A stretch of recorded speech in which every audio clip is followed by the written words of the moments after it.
There was a woman who survived the Titanic. And when the Britannic sank, she was there too.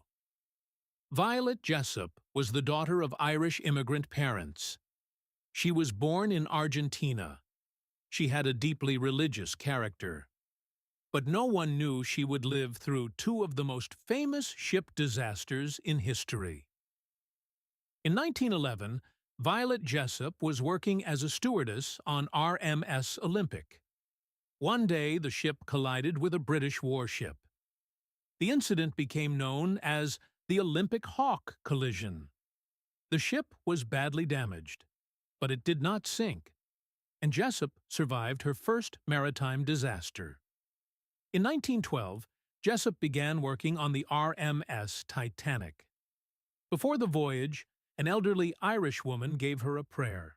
It had been translated from Hebrew and was believed to protect a person from fire and water. Jessop read the prayer after settling into her cabin. She was a devout Catholic and carried a rosary in her apron.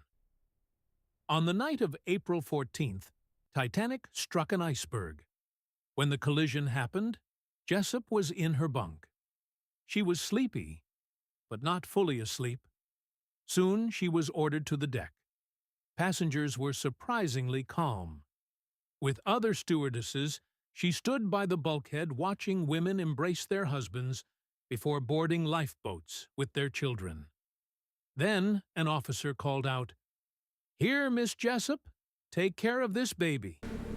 And a baby was placed in her arms.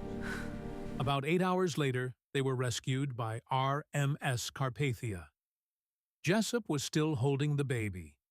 Suddenly, a woman rushed toward her. She grabbed the child and hurried away without saying a word. In 1916, Violet Jessop was working as a nurse. The ship she served on was HMHS Britannic.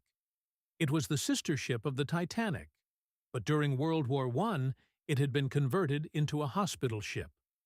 On the morning of November 21st, 1916, while sailing in the Aegean Sea, the ship struck a mine. The disaster became known as the sinking of HMHS Britannic. Some lifeboats were lowered while the ship was still moving. Those boats were being pulled toward the massive propellers. Jessop realized what was happening, and at the last moment, she jumped into the sea. The Titanic sank. The Britannic sank. But Violet Jessop survived them both. That's why some people called her the Unsinkable Woman.